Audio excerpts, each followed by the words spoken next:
Salut, c'est la méditation du jour, aujourd'hui basée sur Hébreux chapitre 2, versets 3b et 4. Ce salut annoncé d'abord par le Seigneur nous a été confirmé par ceux qui l'ont entendu. Dieu a appuyé leur témoignage par des signes, des prodiges et divers miracles, ainsi que par les dons du Saint-Esprit distribués conformément à sa volonté. Ayant averti ce lecteur que la négligence du message évangélique entraînerait une grande punition, l'auteur d'Hébreux donne plus de preuves de la grandeur de l'Évangile. Encore une fois, il écrit que le Christ lui-même est une des raisons de la prééminence du message. L'Évangile du salut a été annoncé tout d'abord par le Seigneur.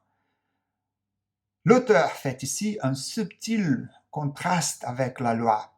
La loi, médiée par des anges, était inférieure à l'Évangile, plus grand, médié par Dieu lui-même en la personne du Fils incarné. Le témoignage des apôtres est une deuxième preuve de la grandeur de l'Évangile. L'Évangile n'est pas un message inventé par ceux qui n'ont eu aucun contact avec le Christ, ceux qui ont entendu du Christ sont ceux qui ont prêché l'Évangile à l'auteur et au destinataire de la lettre aux Hébreux.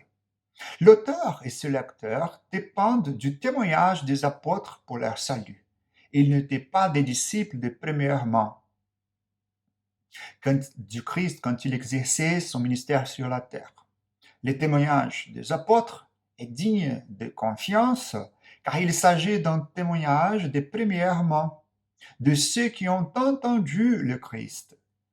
Le message évangélique est puissant précisément parce qu'il est crédible. Tout comme le premier lecteur d'Hébreux, nous aussi nous dépendons du témoignage des apôtres pour notre foi, et nous trouvons ces témoignages dans la Sainte Écriture. Le témoignage de Dieu est enregistré dans sa parole.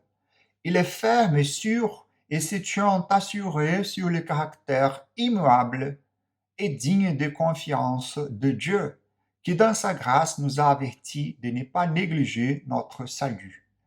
Dieu a témoigné du message de l'Évangile avec des signes, des prodiges, des miracles et une disposition souveraine des dons spirituels.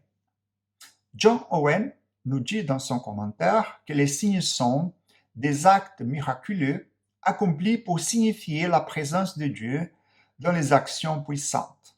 De même, les merveilles sont des actes au-delà du pouvoir de la nature, accomplis pour remplir les gens d'émerveillement et de crainte. Et les miracles sont des œuvres puissantes, où la puissance de Dieu est clairement perceptible. La plupart des commentateurs conviennent que l'auteur d'Hébreux ne fait pas de distinction nette entre les différentes manifestations de la puissance de Dieu.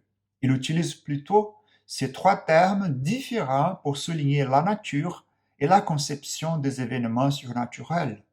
Les Écritures nous montrent que l'événement décrit produit généralement tous les effets décrits, quoi que soient les termes utilisés, signes, merveilles ou miracles. En tout cas, le verset 4 nous donne le but à la fois des miracles et des dons du Saint-Esprit. Ils ne sont pas accordés comme des fins en soi. Ils sont plutôt donnés par Dieu afin de confirmer le grand message du salut. Dans l'Église d'aujourd'hui, il y a souvent une préoccupation avec le surnaturel comme fin en soi. Beaucoup oublient que les miracles ont été conçus principalement pour assurer la crédibilité du témoignage des apôtres.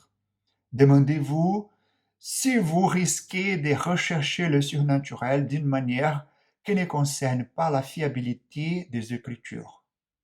Ne nous laissons pas influencer par la mentalité du monde, mais faisons confiance au témoignage de Dieu lui-même. Que Dieu vous bénisse.